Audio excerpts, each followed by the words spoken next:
showtime.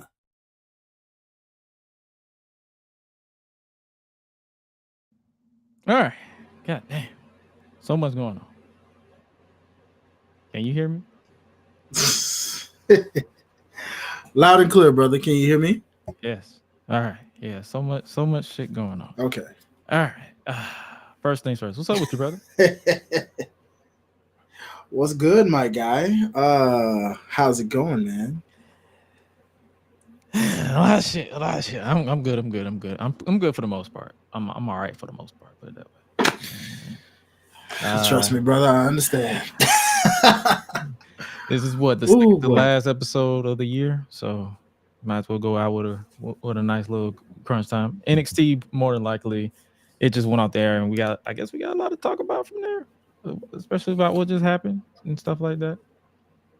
Yeah, because this was a tape show, correct? Yeah. Or was this one live? No, this was tape. So I can't tell if that was supposedly a real injury or a kayfabe.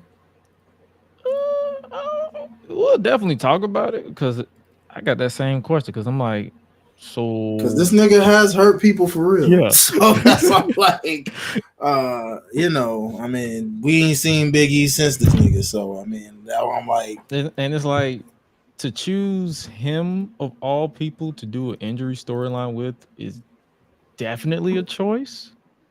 Yeah, that I personally wouldn't make. Exactly. Like, not with that history. Nah. That's why I put out that simple too. I was like, well, that was a choice. Because it's like, Man. if it's not real, if it's not real, Ilya Dragunov is the best storyteller I've ever seen.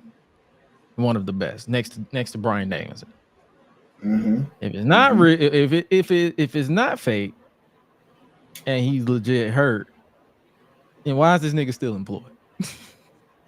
At this point, yeah, why is he? Like after a while, it's like you can't like somebody that much that if they're that prone to injuring people. No, seriously, bro. Like there has to be a moment where it's like, okay, we gotta stop. Like I don't even know what you had a semi good thing having him in the tag team because it was like, bro, why do we care about this man on a solo basis? I don't know. I don't care about him at all. Exactly. We'll definitely talk about it. At least he was tolerable. Yeah, we'll definitely talk about it. I don't think I've seen you react on social media. What you think about this Jonathan Majors shit? This ain't wrestling related. That's why I'm doing it before the show. I don't like it. Elaborate. Honestly. Like we're unleashed for a reason. Like, give your unfiltered thoughts. Like because I may agree, I may not agree. I don't know. That's the conversation. I feel like for one, Disney just wanted to let him go regardless, and they were just waiting for the moment. You know how like you're all but fired. I feel like they already knew. Yeah, like as soon as it got out that he hit somebody, and I hate to bring race into it, but let's just keep it a spade a spade. A white woman, then you already knew. Yeah, and it just, I don't know, man. You got so many people that did way worse. They're still employed. And the fact that we've seen proof, and I didn't see anything of him hitting anybody. I saw him running. He defended himself, he basically got charged for defending himself because he was too rough. If you actually read the verdict and not the headline, he was too rough with him escaping her. That's what he got charged for. He didn't get charged for abusing her. He got charged for being too rough with escaping her. That is so stupid. When I read that, I was like, I didn't. That's why a lot of people expected me to go off like, oh my God, they did that to a black man. I'm like, nigga, we knew. Yeah, no, we knew. Like, I don't like it.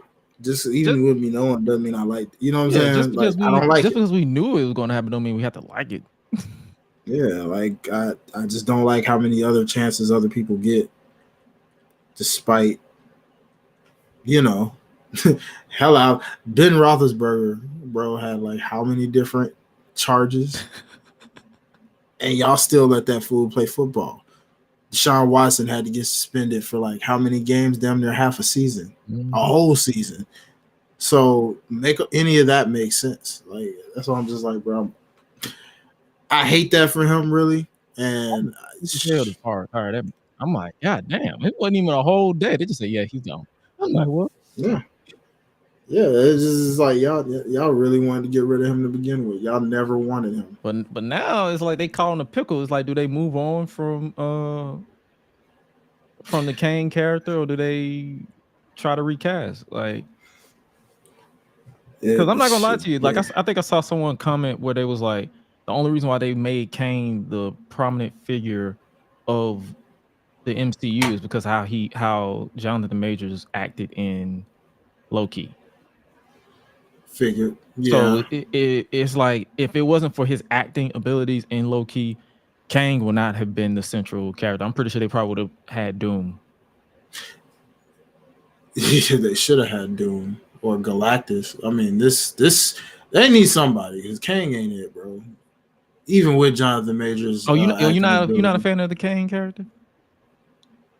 they haven't made me be a fan of it. I I'll tell you that much. checked out at Spider-Man No Way Home. That's when I checked out. I said, I'm done.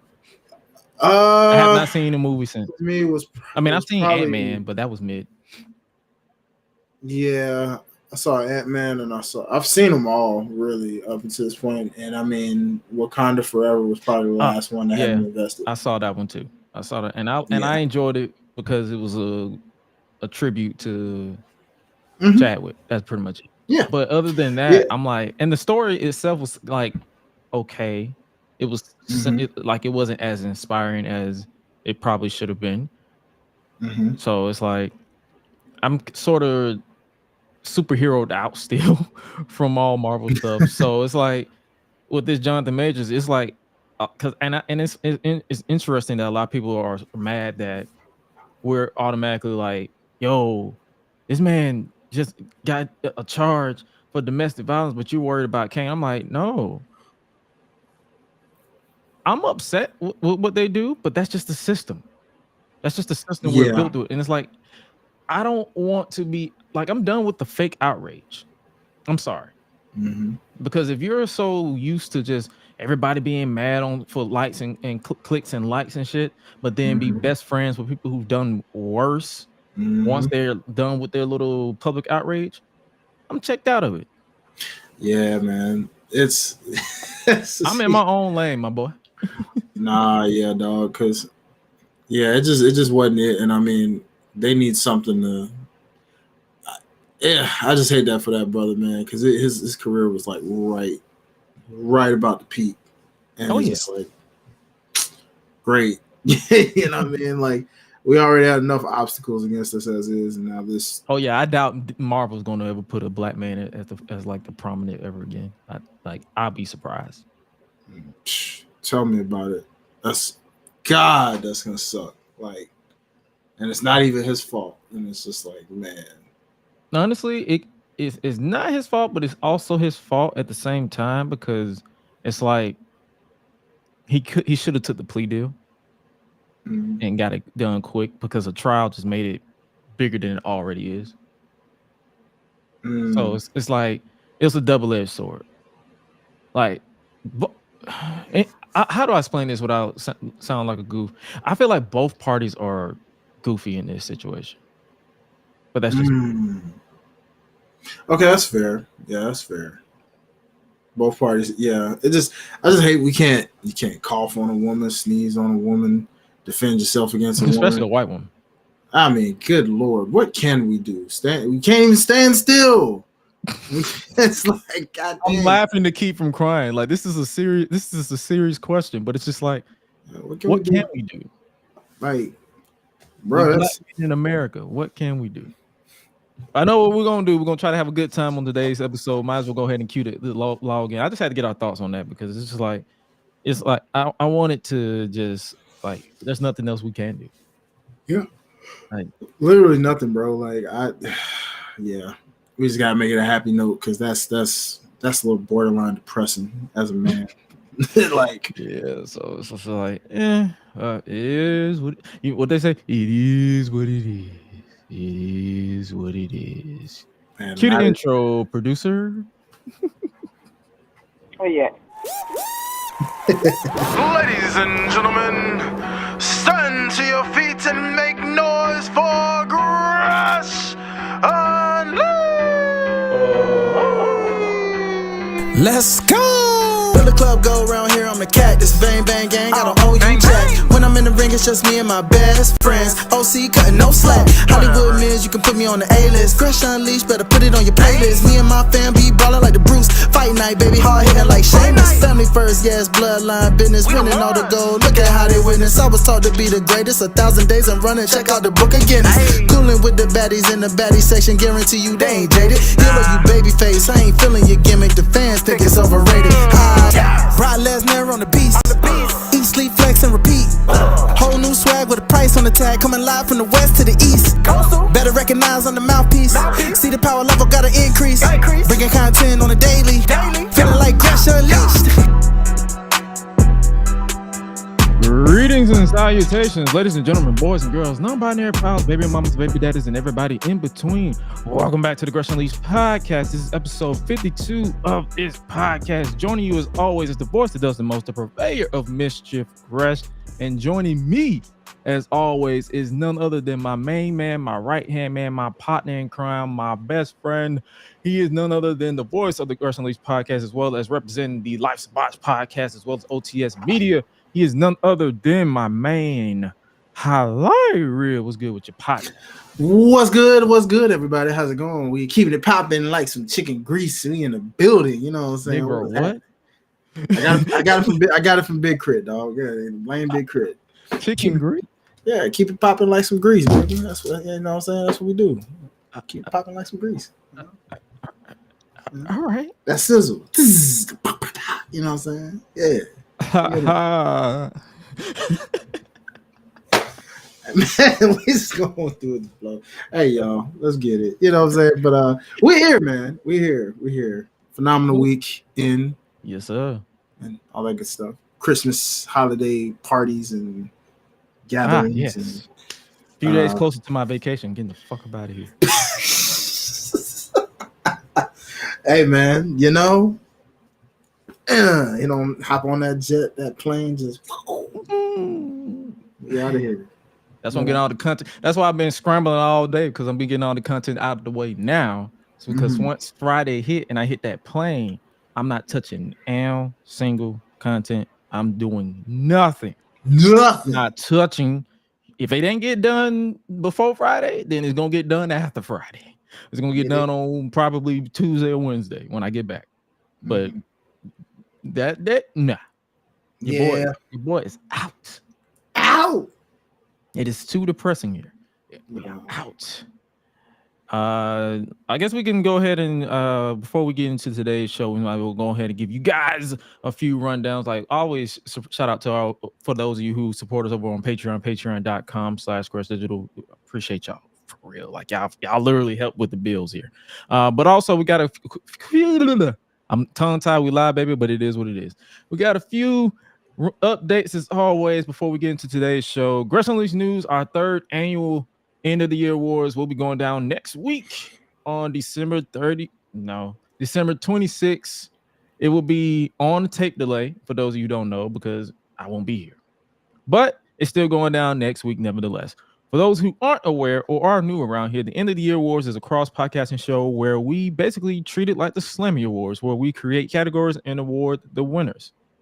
First here on the GRESH Unleashed podcast, and it concludes over on the Life's Botch podcast with Mr. Highlight Reel and Ash Benny. Yeah. Since last year was well received, the listener's choice categories will be returning this year as well, where we will list poll options over on www.gressunleashed.com, and you, the listener, can get your voice heard. It's an overall fun time experience. Voting has officially begun ever since this past Saturday, and you have until I wake up tomorrow afternoon to get your votes in. You can vote more than once. I've been seeing you guys been voting more than once, but make sure your favorite wins, because we got to give these people they flowers, they props, and we want to make sure that you guys pretty much get. We got you with the props and the flowers, but we want to make sure the people who listen to this podcast every single week get their voice heard as well. And make sure you guys vote to get your favorites the victory. That's all it is. And last update on the GRESH on YouTube before I get up out of here for holiday break. The next retrospective for TNA month over on the main YouTube channel will be finished. Basically, it's finished tonight, and it will be uploaded to Patreon before it makes its way to the channel on Thursday. The retrospective will see us step back to the year 2010 before Bobby Roode turned on James Storm as Beer Money clashed with the Motor City Machine Guns in a best of 5 series for the TNA World Tag Team Championships. This series of matches was fun to relive, and they aged perfectly, in my opinion. But you will get my unfiltered thoughts on that. And hopefully you guys are enjoying these retrospectives that I've been putting out, because it's something different for the channel.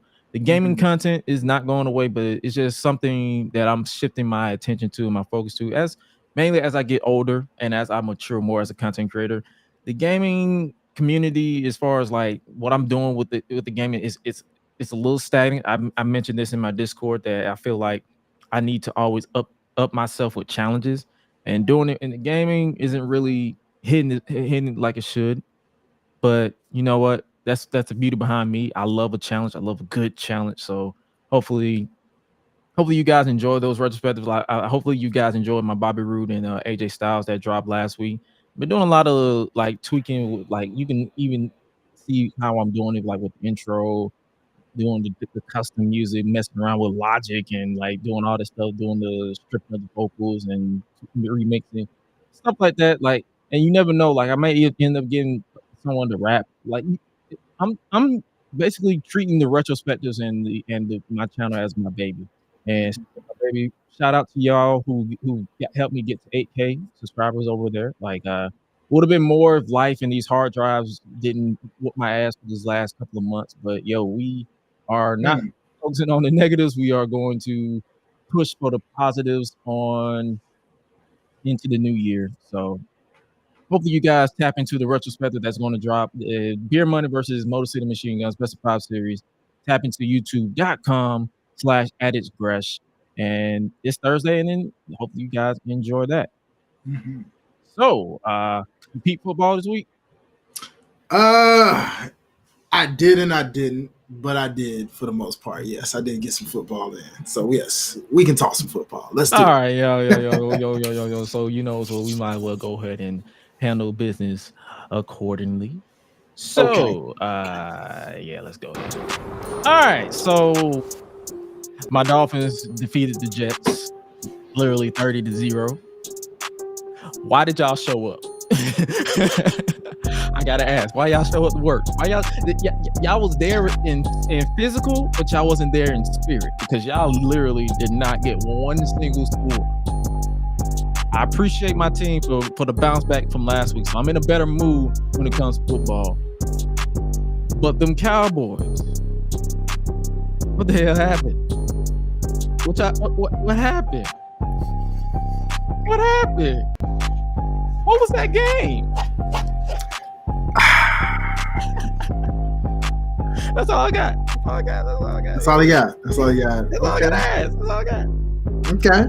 Well, I guess I'll take things over from here. So I'll go ahead and just go into it. What I say, Tennessee Titans yet again have shown me why I was never fully invested in this season as much as I wanted and hoped to be. Sure, nice win over the Dolphins, but I knew it meant absolutely nothing, because at the end of the day, they called a divisional loss again to the Houston Texans and CJ Stroud and those boys. Therefore, it is what it is. We ain't making the playoffs. I ain't tripping. See y'all next year. You know who else ain't making the playoffs? Them Falcons. yeah, they in the same boat. Yeah, everybody's been talking about that. Like, yeah, man, fire Arthur Smith, fire the coach. Well, guess what, y'all? They ain't doing Bro, I was not even watching the game, and then as soon as I turned on, they was like, bro, watch the Falcons. I was like, bro, do I have to? I said, all right, I'll do it. And they lost. Well, to you Cowboys fans, here's the bright side. If you wore your lime green on Monday night, at least the Eagles lost. Therefore, you're still number one in the division. It's the holiday season. It's the holiday season, ladies and gentlemen. So, we just here having a good time talking about our good football. Had to had to throw a little salt on the wound for fun and games. So I'm so stupid, man. What the hell? I love it. Man? I love the stupidity. I love it. We're here for it, baby. We're here for it. Speaking of more stupidity, let's go ahead and switch to either or both of them. For those of you who don't know, where we create one or more random wrestling scenarios that we would have 90 seconds to choose and explain why it could or could not work. And if the person can't choose, their safe word or cop out is to simply say both of them. This one ain't really, I guess you could say it's a question that I have, but shout out to Jamel Lewis on Twitter. Okay. He asked this question: have we evolved past the need of a Royal Rumble match to determine the WrestleMania main event? And then this is the part I added: if yes, what should replace the concept? I say no. I love the freaking Royal Rumble. It's one of my favorite matches, man. It never gets old. What do you mean? Like, See why somebody would say it gets old because it's the same thing every year. But the beauty behind it is you don't really see it often. Like you yeah, see the Money in the Bank, you see a battle royal, but you don't ever have that same feel of a Royal Rumble. I think that's why. I think you guys are seeing too many battle freaking royals. And that's the reason why you're saying that about the Royal Rumble. See, battle royals are ruining the Royal Rumble because you do battle royals so doggone much. You know what I'm saying? At the end of the day, if you didn't do battle royals, have WWE done a battle royal this year outside of the Royal Rumble? I feel like they have done one this year. We was there. Yeah. They gave it to LA Knight because why not? At that time that was before he was getting the type of pushes he's getting now. So that was the main reason why he was on the card.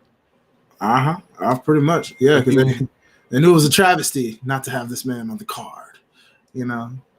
So it was like, yeah, we'll give him a battle royal win, you know, or something. But no, dude, like, I like the concept of the Royal Rumble. I've always loved it. I mean, I can understand why people got tired of maybe the Survivor Series elimination match, the traditional one. Although I miss that too, even with War Games, I still miss my traditional Survivor Series matches.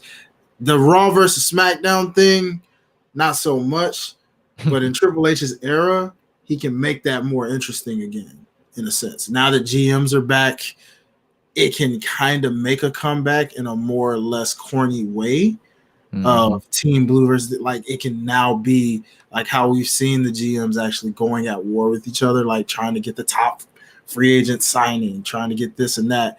Like, you know, I hope if they bring back the traditional Survivor Series matchup, they add some extra stake of the winning brand gets exclusivity in the Royal Rumble with like number one pick or something. I don't know, just a title shot or something, you know, kind of like what I told you about, like, make it interesting where it's like one woman and a tag team and a mid-carder and a you know, main event person trying to go for a title shot. Like, if your winning brand wins, each member on that team gets a title shot of their choosing. Are you basically saying like you wanted to be more structured? Yeah, if they brought that back. And then, I mean, with the Royal Rumble, I just, like I said, it's as long as the person winning always main events WrestleMania. Now, I will say, to answer that question, 2-night WrestleManias does make the Royal Rumble just a little bit more complicated. Not irrelevant, just complicated. Because typically you win it, you're supposed to main event WrestleMania. At that time, it was one night. With it being 2 nights, that would indicate you either need 2 Royal Rumbles, which you kind of do have that with the women. So to me, I guess that would mean either the women's Royal Rumble winner should main event night 1 or night 2. Should. Yeah. And then the men should event the US. That's what should do it. Right. You know, that's just my thought. You know, kind of on that. No, that actually makes sense because I feel like if you do it, and that's why it kind of, I feel like they probably need to rotate, in my opinion. Like if they have the women have a better story than the men, it's okay to rotate. It's okay for the women to close out night 2. Right. I agree. Vice versa. So it's like, but you already know, but I'm looking at it from a corporate point of view. WWE is not going to have Roman main event night 1. He until that Negro dropped, until that Samoa nigga dropped that title, he is not main event night one. Yeah, you're right. So everybody might as well go ahead and get ready to learn Cody versus Roman. Yeah, pretty much, man. No other way. Yeah, I thought that was fun. Like both of us agree that it's like it's a no. Royal Rumble shouldn't be replaced because it's a fun experience. Like especially if you're traveling to wherever the Royal Rumble is and you get to see like a lot of people legitimately their favorite part is the countdown.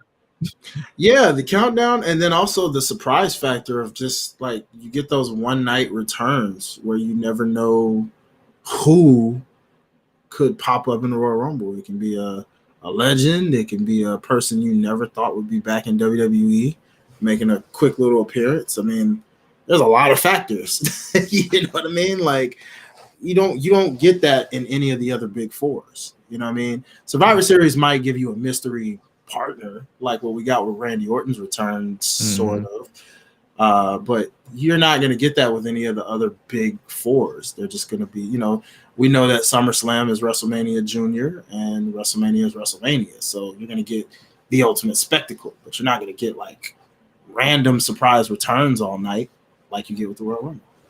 True, and then it's more so cameos than surprise returns because they don't ever come back the next day. It just be true. It just be more so cameos. So it's like a movie or a TV show where it's like a family reunion. Everybody comes back for the Royal Rumble. So yeah, I wouldn't can it either. I wouldn't can the Royal Rumble for unless they just get to the point where they just get lazy with it. Facts. I lied the 2022 Royal Rumble. Oh God, the worst Royal Rumble of all time. I mean, there's been worse. Trust me. But I think that one wasn't even worse. That was more so too predictable. There's worse and then there's boring. Royal Rumble 2022 was boring because it was predictable. I like my surprises. I like to be thrown off from time to time. You don't think the Roman Reigns championship on the line Royal Rumble was boring? Oh, that was definitely boring. I mean, because it was just like, well, the title's on the line. Interesting concept, yes, but too they got me back at the end though when they eliminated him, and then they got interesting.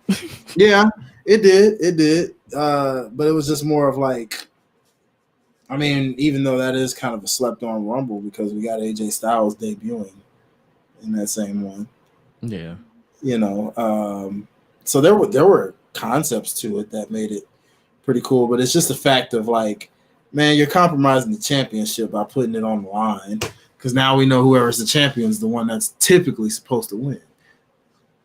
Unless some effery happens like what it did for Roman, which that made everybody pop more so than anything. And then it's like as soon as that settled down, we was like, yep, there's your WrestleMania main event. It's just Roman ain't the champion no more. Yeah, they did it in reverse. That was the most backwards type-ish ever. It was like, wait, what? Hold on. What was the point? Why did we? He won it back anyway. It was just, boy, that man, I can't wait till WrestleMania season when we go back and we just be like, yeah, what were some of the worst WrestleMania main events ever? Because that one's definitely in the top 5. I feel like I have 2 Triple H, well, 3. I was not a fan of the WrestleMania 18 match, mainly because they had to follow Hogan and Rock. So every time you watch that, you were pretty much tapped out by the time you get to the Triple H and Jericho match. Fair, okay. The 2009 one with him and Orton, because all that build-up just for to have a standardized match, not put it in, like no DQ on it. Like this shit was personal, and you say, "Oh yeah, if Triple H loses via disqualification and count out, he loses the title." You go, what? This man attacked my father-in-law, my brother-in-law, and RKO'd my wife and kissed her in front of me. I am going to murder this man, but yeah, I gotta wrestle. Yeah. And then they had to fight, and then that was another match that Triple H had to follow. Undertaker versus Shawn. So yeah. You know, now that I think about it, yeah, he's and then Triple H versus Roman. It's like every main event that I feel like Triple H has been in, has not been has not been Nah, good. yeah, because him and Batista, even though that wasn't like a main event, It wasn't good. that didn't do them any favors either, because that had to follow an awesome match. I believe that was before that. Well, it seems like Triple H.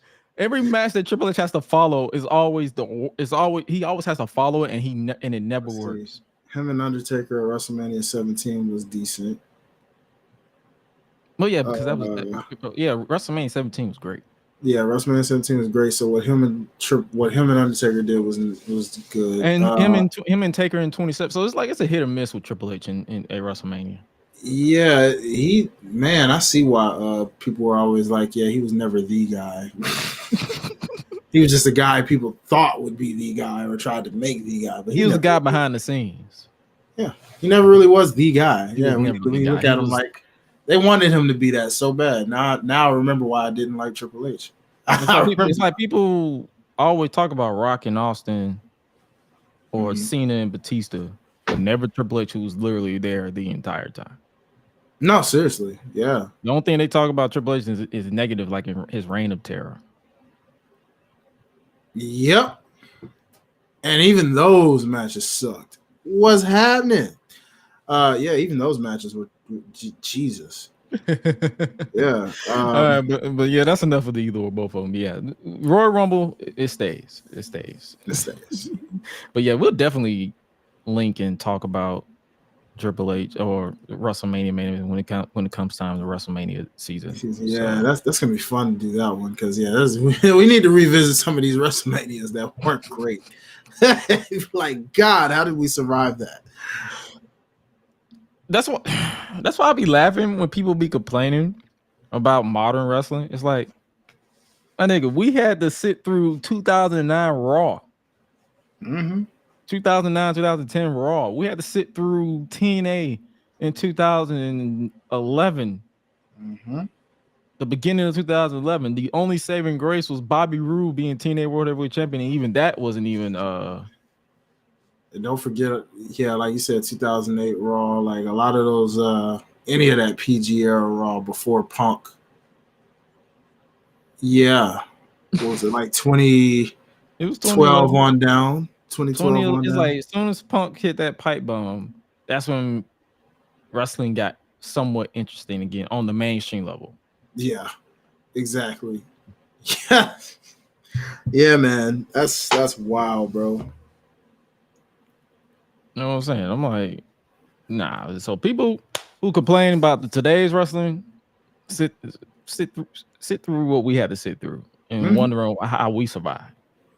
Yeah, bro. And you'll be like, man, I'm so sorry I ever said anything bad about today's wrestling. Yeah, you should. But all right, so let's talk about NXT. What we just saw. This week's NXT is going to be brief because it was pre-recorded. Nothing too. I want to say nothing too much happened. I mean, Tiffany Stratton and Fallon Henley still beefing. Pun intended. Yes. I believe they're going to have a match next week. Well, Fallon Henley beat Tiffany Stratton this week, and I believe they're going to have a match not next week, at New Year's Evil, where if Tiffany wins, Fallon becomes her assistant. Oh my goodness. They're running that gimmick back. So you already know Tiffany winning that one. She is, and it's going to be such comedy gold because we know Fallon's totally going to get her back. And that's what you're going to wait for, is to get back over. Wait till she doesn't have to be your assistant anymore. You can tell it's probably going to. They didn't put a time limit on it. Like they didn't say a month. No, they just said my assistant. So that means, yeah, it's going to be like probably until Stand and Deliver. Yeah, maybe the last time they did something like this, ironically, was when LA Knight was in NXT, and it was him and Cameron Grimes. Wasn't that like a month though? Like 2 months, give or take? Yeah, give or take. Yeah, it was about that long. Yeah. That's what I'm saying. Like they don't ever put stuff on timeline in NXT because it's literally just one show. So there's that. What else happened? Ariana Grace got slapped by Roxanne Perez. Yeah, that looked like it hurt. Wow. Good old Rocks, man. They're But adding her. Ross is from Texas, so it makes sense. Yeah, they're giving her that aggression more and more each week. The more happy-go-lucky. But then it's like then she cuts a promo, and then I'll be like, yeah, are you happy to be here, or are you trying to be a badass? Pick. I don't ever blame the talent; it's just more so what they give her. this is kind of why I'm glad Kylie Ray never came to WWE. Who? Kylie Ray. Oh, Smiley Kylie Ray. I was like, I forgot all about her. A lot of people did. Remember when she was supposed to be the face of the AEW Women's Division? Oh yeah, and then that happened. God, I wonder how that would have turned out had that not happened. Based off how their division looks right now, I wonder how that would have turned out. Bum, bum, bum, bum, bum. I mean, look at Britt Baker, so that's why I'm just saying. I'm just like, yeah. Oh yeah, Britt Baker. Oh yeah, Thunder Rosa's back.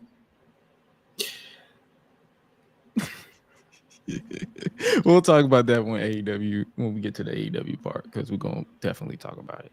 But yeah, NXT. This may just be me, and I think I discussed this in my Discord too. This NXT breakout tournament has not been good to me, and it's not like great. It's like it's been solid. Let me correct myself. It's been solid, but I feel like everybody is wrestling the same, if that makes sense. Like nobody outside of the pounce that we saw last week, nobody has really been like standing out. And the guy who pounced the person got eliminated. So yeah. Surprise. Let's just put it, unfortunately, it's just a tournament right now set up for Lexus King to win. Oh, great. So, I mean, we get to see some people and be like, okay, I like this dude, or this dude. Don't I look excited? Because the Tavion, is it, dude? Who? Tavion, I think his name is. The curly haired dude that looks like a Samoan almost, but looks like he's also black. Yeah, Vegeta beard. Yeah, pretty much. Oh, Vegeta beard. Well, yeah, he's Vegeta beard, but no. I know you're talking about the guy who won later on. Yeah, I know. He's intense. He looks like he'll be something when he's. That's what I'm saying. Like this tournament is like it's not. I'm not saying it's bad. I'm just saying I feel like everybody is wrestling the same style. So nothing is really breaking out to me. Yeah, that's expected with the breakout. Usually it's just a matter of seeing someone who has an it factor. Like he looks like somebody that may potentially get a little bit of a push. Even though he's giving me No Way Jose. Yes, No Way Jose vibes is what he's giving me. Minus the whole gimmick. And then there's the guy that Lexus King defeated. I saw him and said, okay, well, he's got a look. The one who the ladies on my timeline, which is Dion. Yeah, of course. Dion, like, bro. And I see why. I mean, you saw the brother's abs, you saw the look. He's got a Randy Orton like type feel to him. That dude, it's like I don't even think nobody even talked about Lexus King when they just saw this man and just said, yeah. Yeah. I mean, his whole gimmick is when he takes his glasses off, he's intense. So he's basically Superman. Oh, well, yeah, okay. You know how when they try to Clark Kent with the glasses, he's just a regular civilian, but when he takes the glasses off, and he's a Superman. Well, that's basically what he is. Hey man, you can make it to each his own. Make it work how you work, player. I mean, you know what I mean. You a brother, you put some sauce on it, but look wise, I mean, like I said, he's got something. I mean, if he breaks, I don't see that going too far. But when you figure it out based off the look you have, I know corporate sees it and they like, yeah, this brother has a look. Now you just got to get the character, and he's in the right place. He's in the right place. He's in NXT. That's where you're supposed to be. Pretty much, yeah. When you're trying to figure it out. So when he gets that, he'll be fine. Kind of reminds me of Jason Jordan almost. Yeah, same height. Damn, you know? Kirk, you out here? You got another kid? Damn. Yeah, Kirk got all the kids. You know, bro, because they look alike, low key. Yeah, they do kind of got the same. Yeah, they built do. the same. Yeah, So that's what I was thinking when I saw him. I was like, yeah, you kind of like another Jason Jordan. Wow. Okay. So yeah, don't be surprised, y'all. Don't be surprised. You might got your next Jason Jordan right there. all right. I think so might as well go ahead and talk about it. Melo is still guilty. I ain't even gonna hold y'all. I don't know why he trying to sneak his way into the title match. The nigga's still guilty. The nigga is guilty as all as charged. He is guilty as accused. He is guilty as this man tried to gaslight Trick into saying, "Hey man, why don't you put me into the triple threat match? Let's make this a triple threat match next week." Yeah, you see his brother with the glasses on. If that don't tell you he's guilty, I don't know what does. It's very evident, you know. Like, look at him. That fool just Man, wait. he's just waiting. He's just waiting to get this man. Yeah, This nigga's guilty. we waiting, dog. We waiting. I know that fake ass smile anyway. Like, bro, this is why I don't trust light skinned people. Hey, what you said, homie? This is why I don't trust light skinned people. I'm medium skinned. I ain't exactly light. I ain't exactly dark either. This is why I don't trust light skinned people. No. This man trying to get into an NXT championship match, but it's like, bro, you in the US title tournament. Focus on that. Apparently not. Yeah, it's like, you know, that's wild though. Like how you just said that. I mean, you're literally, you would think Trick would be like, hey man, I see you, dog. You on the main now. You going for the United States Championship, which technically speaking is a step above the NXT Championship. Technically speaking, you know, so you should want that title and not the NXT title. Why do you feel like the NXT title is just so attached to you, my guy? Like, I'm not mellow without my championship. I'm not mellow without, no, you're not mellow without a championship, man. And even without it, you're still mellow. Get back to your confidence level. Remember who you were before you were winning championships, my guy? Where's that mellow at? Where's him? Sheesh Louise, man. This dude. And it's like you got like shout out Victor Taylor Perry of the wrestling club. Like me and him gonna be going back and forth. This is all fun and games. He's like, Melo is innocent. No, he is not. That nigga guilty. Bruh. Come on. Guilty. Now. Come on. Word to Uncle Ruckus. Guilty. Guilty. Yeah, bruh. Nah. I got the rope right here. Hang that nigga now. Oh my goodness. Oh my goodness. We already alluded to it at the top of the stream, but Rich Holland is back. And enter soundbite of Becky Lynch from Raw yesterday. They don't care. Like that is so accurate. It's not even funny. No, this picture right here is accurate. This is my reaction. As soon as I saw that man come out, I said, "Oh my god."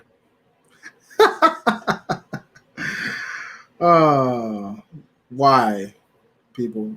Please, somebody tell us why they even decided to think this was okay, to think we would care about this guy as a solo act, in general, for that matter. Why? Does anybody have the answer? Because I still ain't forgave homie for what he did to Big E. Personally, that's just me. I know Big E forgave him, but it's just like, bro, and I'm not even the type of person that's going to bring up the injury because accidents happen. But it's like if you take away him injuring Big E, injuring which one of the Pretty Deadly did he injure? Dang, I forgot all about that. Yeah, the blonde-haired one. Yeah, one of the Pretty Deadly ones. And then it's like when you take that away, as a character, he was my least favorite in the Brawling Brutes. Mm-hmm. It was always Sheamus, Butch, Ridge. Well, Elton, thank you. Elton, yes, Elton. Yeah, that's what I'm saying. So it's just like, Yeah, This has nothing to do with him injuring people, being I can't say injury prone. What is it? Was it? unsafe is what they used to label it, I guess. Because remember Seth used to get that reputation earlier. Yeah. Yeah, he used to get that Oh yeah, same because he injured Sting. Sting, and then there was the Finn, John Cena John broke his Cena. nose. Yep. So it was like every time Seth wrestled, people were getting hurt or injured. Oh So yeah, like what would it say? Butch, Botch, and Drew, and yeah, pretty much. Shout out to Xavier Woods. Where's Xavier Woods anyway? I think he probably at the crib. Oh, so they're just not using my boy. I was like, yo, I'm just seeing Kofi. I'm like, dang, what the see, New Day, man. New Day just been on autopilot ever since. Like they ain't got nothing for them. They know they entertaining. That's all they got.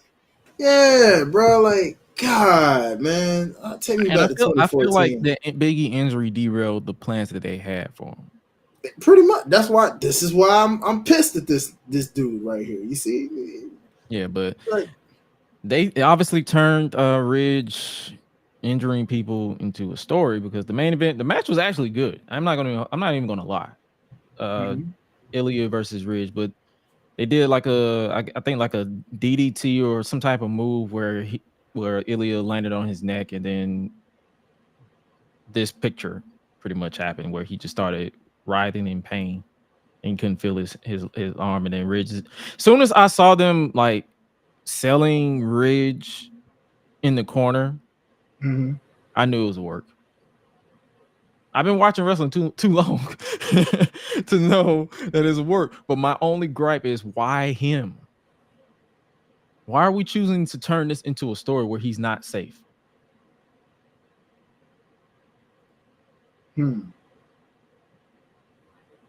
Well, if the shoe fits, you might as well capitalize it, I guess. I don't know how far you're supposed to go with something like that, but I mean, the proof's in the pudding. You just went down the list of people this man's hurt within a span of what? Not even 5 years. Less than 5.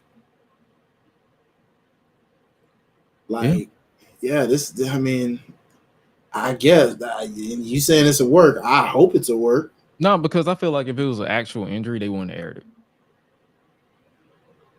Maybe they didn't have a choice. How you gonna camouflage that?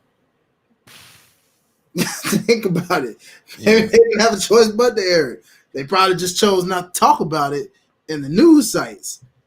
Now that's the only thing that make me say, okay, that's probably what was work. Because if I guess the news would have leaked it, but I don't know. We're gonna have to find out, man, because something's gonna tell us as we go along. If we see that man, like you said, if we see that man pop up, not gonna say like nothing happened, but let's say he's just selling, then it's like, okay, you're one heck of an actor. Like you. But my thing is, it's like, what is this going to gain? Like, it could gain sympathy for all of two richest fans. It could. I don't know. But in my case, it's like you're pretty much convoluting the title match that Trick Williams is supposed to get. You already got this who done it with who attacked him, and then you got Melo being sneaky, and then you got Ridge injuring the champion. So it's just like, I mean, okay. Yeah. That's all I can say. It's like, all right. But All Ridge right. is back in NXT. Hopefully they work with him. But if he injures somebody legitimately, they just gonna have to cut bait. Yeah. Nah, I agree, bro. You have to. At this point. That's all I gotta say about that. And before we wrap up our NXT, that's what I'm saying. This NXT review is gonna be brief because it's just like nothing really much for us. It was pre-taped, so next week it'll be NXT Underground. That's coming back. Eddie Thorpe versus Dijak. Why? Oh my God. Okay, sure. Why not? Violence. That's all I got. Got the semifinals for the men's breakup. That's what I'm saying. This tournament is quick as hell. You got Obafemi versus Tavion Heights, and then Riley Osborne versus Lexus King. Pit the two brothers against each other. Gotcha. Okay, cool. This match is quick because it's meant for that one Vegeta beard, blonde at man. Woo, tank. Woo, tank. Woo, tank. Oh, sorry. You know, Cora Jade versus Carmen Petrovic. let's go, Cora. And you got Noam Dar versus Josh Briggs for the NXT Heritage Cup. You know how you mentioned a couple of weeks ago about they're teasing Tiffany probably getting into this man's head. What if Josh like loses this match and Tiffany say I told you so, and then he inadvertently costs Fallon the match at New Year's Evil, and they start building a on-screen romance between, like you said, Josh Briggs and Tiffany. That's an interesting aspect. It gives them something storyline wise, because what the heck is Tiffany even doing? You know, I mean, because that was a random appearance that they did, and they never interacted since. Yeah, I wouldn't be surprised, man. Like I said, I mean, they're gearing him up for something. Like they haven't wrestled as a tag team, and I don't know how. And they're teasing being pretty much, I guess you could say, jealous that he's doing his solo stuff. Yeah, and that's why I'm like, somebody, if it ain't Briggs, it's Jensen turning heel. One of them fools is turning heel.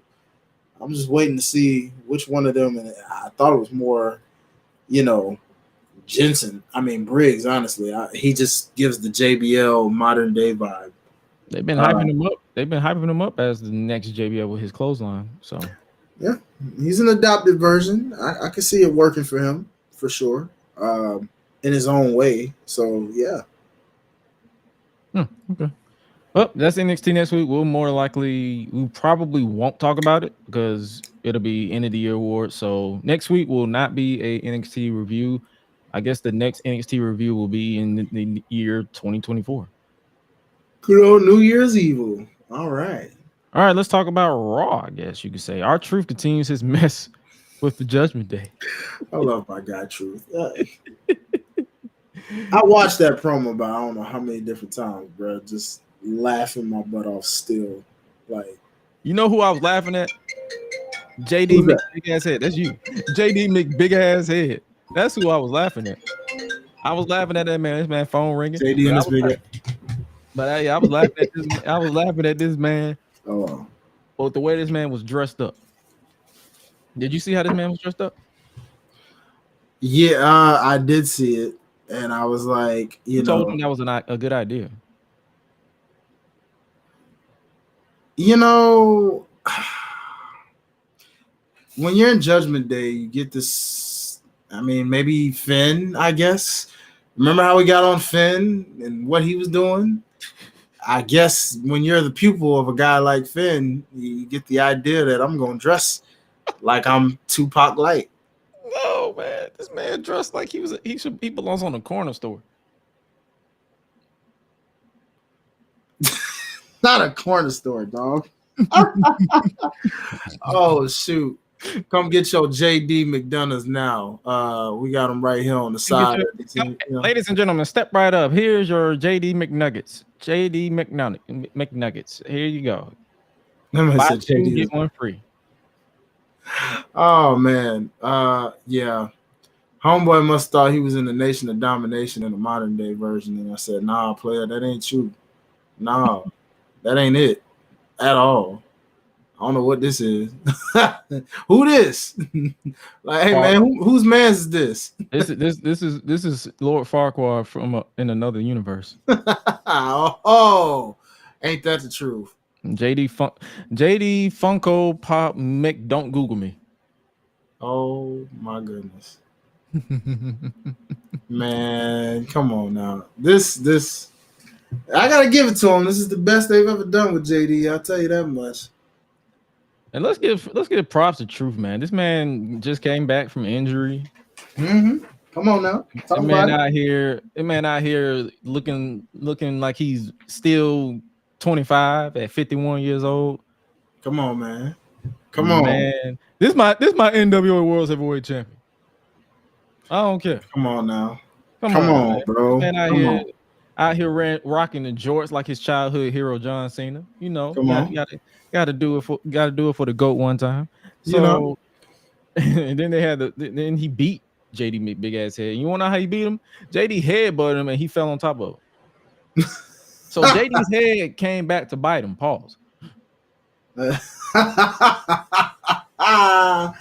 You know, yeah. Basically, in a sense. Deshaun said, head so big he'll beat Secure in a headbutt match. I be trying to tell people. They thought this was a joke. Nah, homeboy got a big head. Pause. But still. Mm-hmm. This man.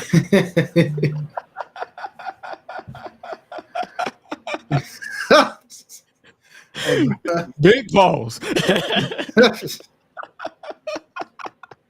Let's not do him like that. Let's not do him like that. Big ass head, like, big cranium. Like I feel so sorry for his turnips. Man, I'm telling you, dog. I know you don't get on Twitter like that, but did you see the Finn almost got canceled? Finn almost got canceled. Mm-hmm. For what? You know how Jey Uso does the yeet thing like obsessively more than he should. Yeet, yeet, yeet, yeet, yeet. So someone created an edit of Finn with his knee on the back of Jey Uso saying, "You have yeeted your last yeet, sir." Now, when you see this picture, what are your thoughts on this? That somebody had way too much time on their hands and decided to just say, I'm going to do this and make this look the most uncomfortable ever. That's not even fair to Finn. Why the hell are we doing this to Finn? Why would you do that? Because he reposted it? Yeah, he likely did that to be funny. But Jay actually commented and was like, what? And I'm pretty sure they was probably laughing at it. Yeah. But in my case, I think the reason why I didn't get offended, did I find the picture funny? No. But that I was like, but I think what I did find funny was the fact that he was doubling down after people on Instagram was like, bro, take this down, and he posted it on Twitter. Mm-hmm. But then when I log off, because I went on by my day because I have bigger, more important things to worry about than a subpar edit, I come back on, people trying to call this man racist and all this stuff, and I'm like, huh. Wow. All because he reshared a picture. And it's like, I'm not here to tell people how to feel, because if you were offended by this, you have every right to be offended. But at the same time, it's like, I'm not going to cancel this man for something he probably barely paid attention to, like at all, and that's why I'm like, why is that even a thing? I don't blame Finn for that. If that cancel label gets put on way too much, I'm like, bro, come on, he had nothing to do with that. Like, he didn't sit down and make it. I'm pretty sure that man don't even know how to edit. You know what I mean? You have yeeted your last yeet, sir. There's nothing offensive about that, bro. Like, nothing. Stop. Just stop. Nah, like it. I don't even want to dismiss. Like, like I said, if you were offended, you are entitled to being offended. Agree. But I'm not on that board. Yeah, y'all on your own with that one. If that's sorry. Yeah. That's someone who ain't sorry though is Nia Jax getting personal with Becky Lynch. Did you peep that promo? I did, and it's hard not to just look at Nia most times, even when I don't listen to her words. If I don't, I'm just like, yeah. God. Lord have mercy. Like, Lord is my shepherd. He know what I want. Excuse me, Miss Jax. Man, every day, all day, man. But I like the exchange of and war of words amongst these two. And like I said, I really love that bomb from Becky of like, they don't care. I'm like, bro, if you don't forever use that and clip that from now on, I swear to God. Oh yeah, I'm definitely gonna Like, put that. ha, I'm probably gonna go back and put it on my board mhm, tonight or yeah. tomorrow. Like, they don't care. But I like the because she I ain't gonna lie. Even though Nia was getting personal, I mentioned the kid and all that stuff. Becky flamed her. I was like, stall her out because Becky was like, your entire existence here is built on someone else's name. Mm-hmm. First, it was your cousin. Then it was mine. I'll Mm-hmm. go down as the greatest to ever do it. Your claim to fame will be breaking the nose of the best to ever do it. And I'm like, yeah, Becky, bruh. well, goddamn. Becky is always gonna be on that mic skill level. Ruthless. Just you know how they say you know when they say they put people through the gauntlet to test to see if they're ready. Mhm. Can you hang with them? For Becky, to me, it's not the in ring if you can hang with her. I mean, granted, yeah, we know she can do what she can do in the ring, but you can go toe to toe with Becky on that mic as a woman. Yeah, you in there. You getting that right. She'll be like one of those tests. It'll be like her, I guess you could say maybe a Bailey, really all the four horsewomen. Even if Mercedes ends up back in WWE, I feel like the whole gauntlet of four horsewomen because they all have their different skill sets. You know what I mean? Where it's like if you can put on a 5-star classic against Mercedes, then yeah, you got it. If you can hang with Becky on the mic, yeah, you got it. You know, if you can hang with the athleticism and you got the look of a Charlotte, yeah, you're in there. You know what I'm saying? And then I guess in Bailey's case, let's see, what would it be for Bailey? It's a matter. Aside from that, man, we know that. That we know. Don't get me started there. Don't you? She was that way even with the flat tummy. You know what I'm saying? Like, hey, dog. Hey. We know. Mm-hmm.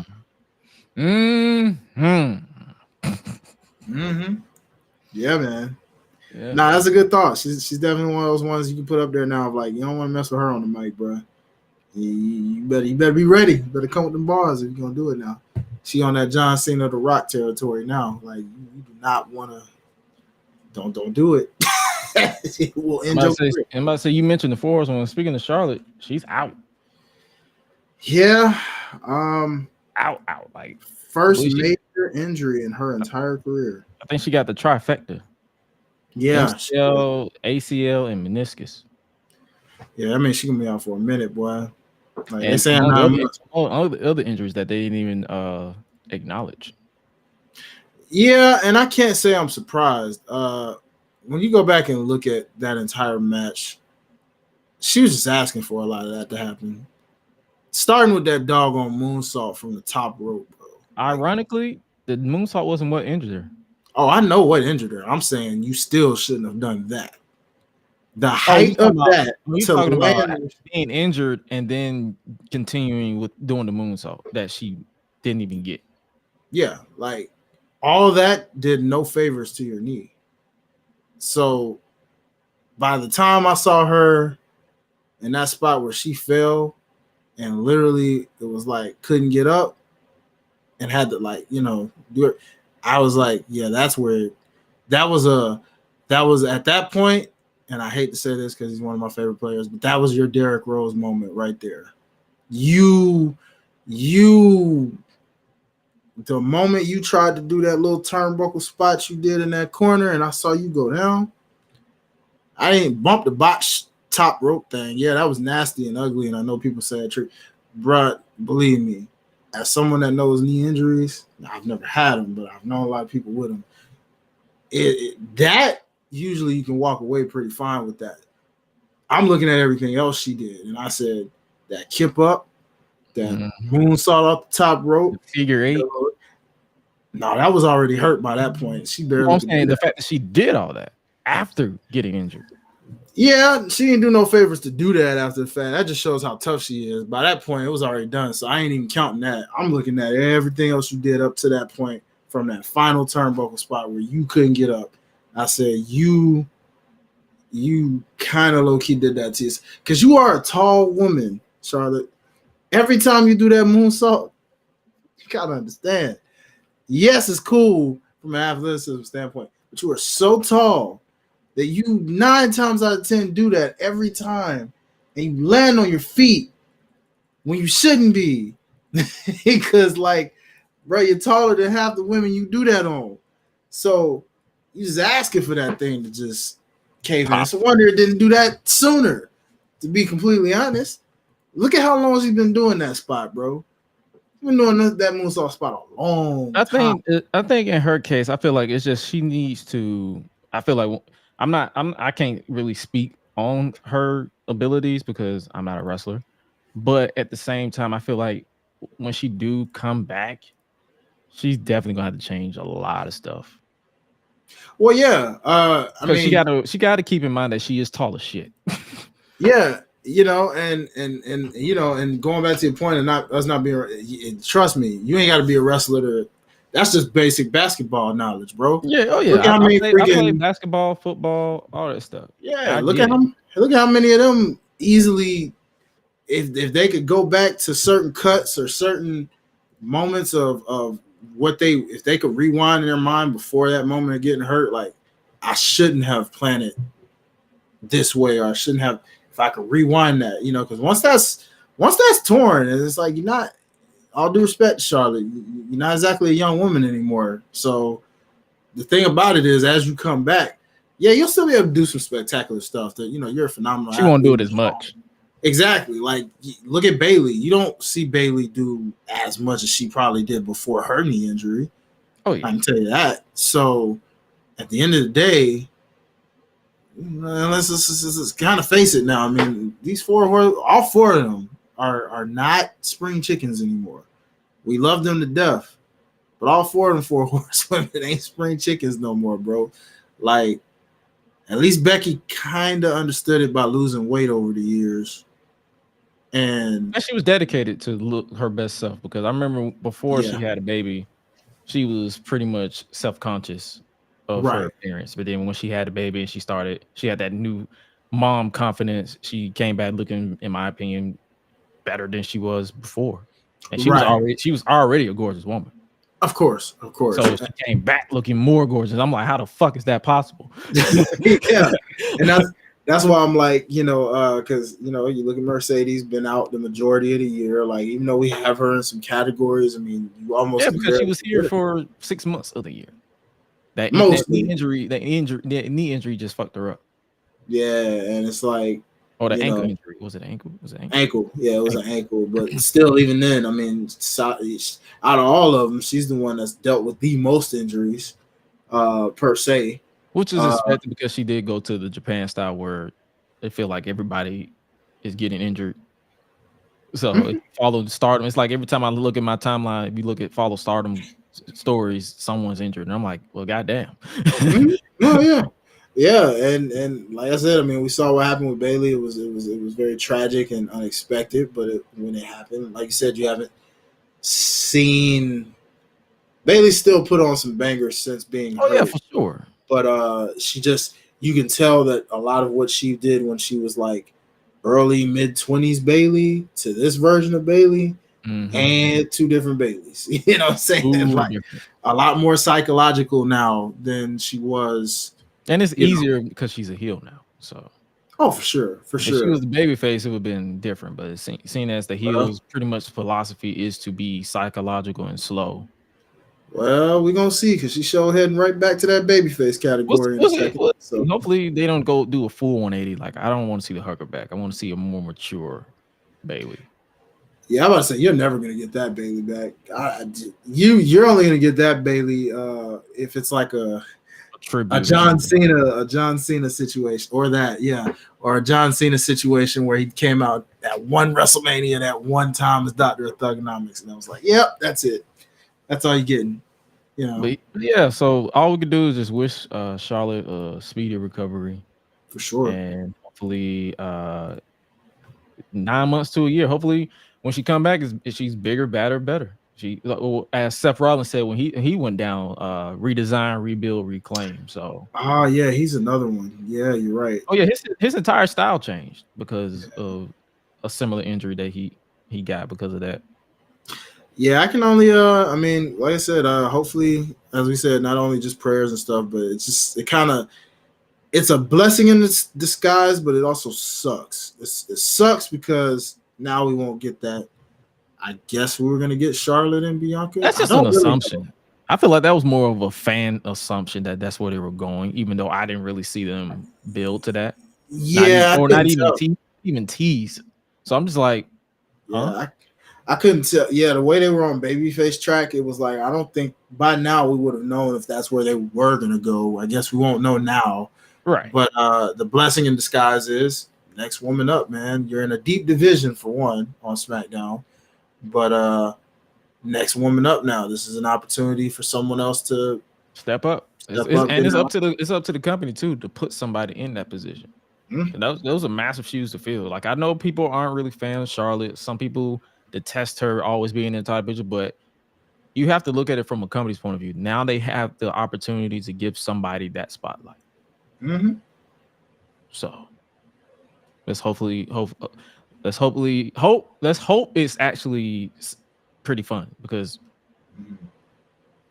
SmackDown was pretty stacked. So yeah. Speaking of stacked, did you peep that Miz versus Gunther match? Did it steal the show in your opinion? Maybe not as much as the first time, but it was still pretty solid for a TV style match, for sure. Okay, because I feel like I enjoyed this one more than the Survivor Series match a little bit. I don't know why. Nah, yeah, I mean, I for one like the Survivor Series one more because of the story with how the finish went. You know, to make him tap to the Lion Tamer, knowing that if he would have won, it would have tied Chris Jericho. This one didn't feel like Miz is fighting for his life because it's his final shot at an IC title while he's still champ. Right. It just felt like a copy and paste version of what Survivor Series was on a TV style match and just giving it an exciting factor. Okay. Yeah, that's what I'm saying. I'm like, I enjoy both, but I feel like I just enjoy this one a little bit more. It may also lie into recency bias too. Because Survivor Series was like through a month ago? Give or take. Yeah. So yeah, but yeah, Gunther is still the Intercontinental Champion. Miz is no longer allowed to win or go challenge for the Intercontinental title as long as Gunther is the champion. Mm-hmm. Speaking of champions, we have new women's tag team champions in Kaden Carter and Casey Catanzaro. What are your thoughts on this? I'm happy for those ladies. I'm glad they finally got those titles they had been seeking that they probably should have got a long time ago, but I'm glad they got them now. Problem is, they only want them so that Damage Control can take them down the line. Kabuki Warriors will be your new tag team champions in a bit. Oh, and also, hopefully, let's say our prayers and hope that neither one of these ladies, get hurt, because there is that. Oh, the curse. Yeah, we got new champs, which means curse is lurking. Like, which one of you ladies is gonna go into the injury bug line? That's my thing, though. It's like I want to be excited for them. I just don't give a shit about those titles. I genuinely don't. My only and the reason why I say that is because the reason why I cared about them with the previous champions because Chelsea Green is so that damn good, and her character, and Piper Niven just added to it because they feed off of each other. True. But as far as the division, I haven't cared since Boston Hug Connection broke up, and that was in 2020. It's kind of wild because they actually do have tag teams this time around. Isla Dawn and Alba Fire are just there. What the hell are they doing with them? Exactly. They're a tag team. Kaden Carter and Katana Chance are a tag team. Now you got the Kabuki Warriors back. Tag team. Because I remember when I said, well, when they had a Raw only number one contenders for the tag team titles, I was like, so what about Alba Fire? And they was like, that's a SmackDown team. I'm like, I could have sworn these titles were cross branded. Yeah, they're cross-branded, and that's another problem because you forget that because they, for whatever reason, have kept them on Raw, and it's like they are literally, which is wild because the Kabuki Warriors, literally, Damage Control just made it known we are coming for all the gold. Therefore, if that's the case and they're a SmackDown tag team, you mean to tell me Chelsea Green and Piper Niven couldn't have been? Where were they? And that's why I'm like, these two better. And they make defended on NXT one time. one time. You haven't seen them since. But still, that's why I'm like, okay, so I better see these two on SmackDown like this week or next week.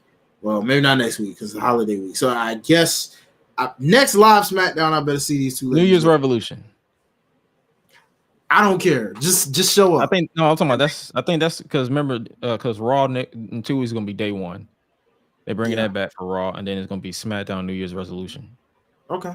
Yeah. So, well, hey, let me see them pop interact. Because do something. God damn it. Yeah, because Damage Control, we know their mission statement, so that means eventually, because you couldn't do it with Chelsea Green and Piper Niven. They were technically heels, so it was like, well, they're baby faces.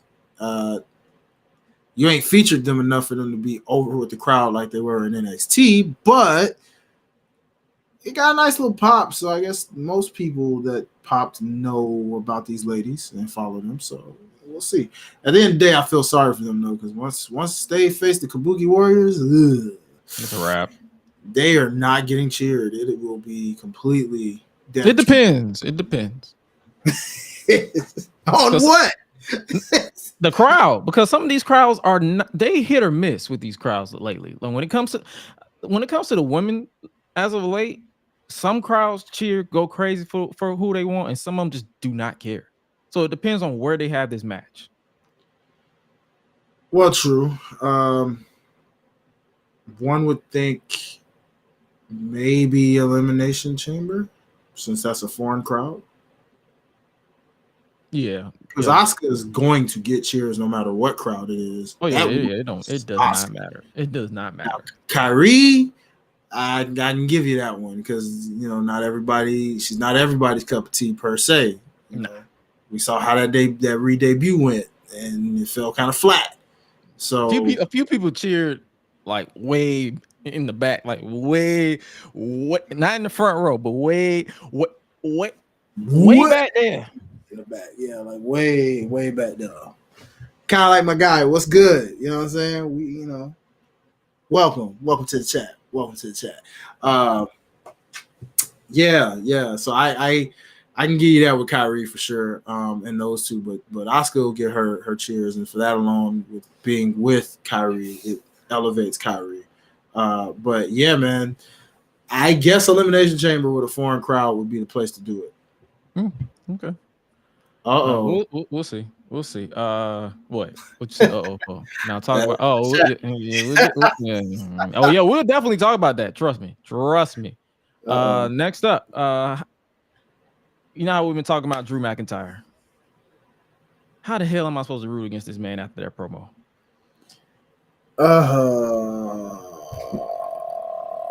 Well, you don't. How the hell am I supposed to root against that? You can't, because it's like when he cut that promo about how he's like all of the time he sacrificed, and the reason why he's obsessed with getting that top prize is because he want to make sure that the time that he spent away from his family is worth it. It hit close to home because a lot of people who know me or who follow me know I lost my mom, and that thought always run across my head. It's like, what if I was at home? Yeah. Instead of always traveling for work. That thought eats at you to the point where it's like, what I want to do this for, I want to continue this. Like, I want to make sure that what I've been doing, the time that I was away, was worth it. So that's what I'm saying. I'm like, I can't root against this man.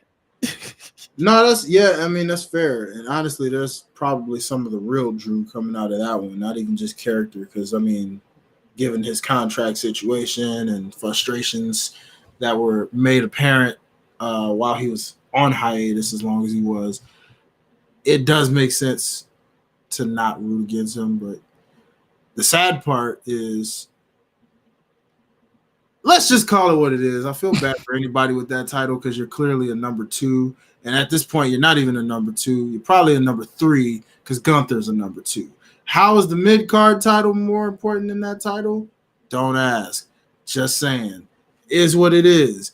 So Seth, Drew, Punk, well, maybe not Punk, only because Punk brings a different kind of element. But still, Drew, Seth, don't matter which one of y'all got this, honestly. It's still the Roman or nothing show. Yeah. Because Cody ain't coming for the title y'all got. So what does it matter? What title is he coming for to finish his story? You said finish the story. You said talk about the reign. Well, guess what? Is Cody coming for the World Heavyweight Championship? Hell no. Exactly. So it doesn't matter if Drew wins it. Doesn't matter if Seth wins it. Doesn't I had to listen back to this promo because I don't know what the fuck Seth was wearing. Like, what the hell? It was Grinch inspired, at least with the green jacket it was, but then by that man went from the Grinch to Prince.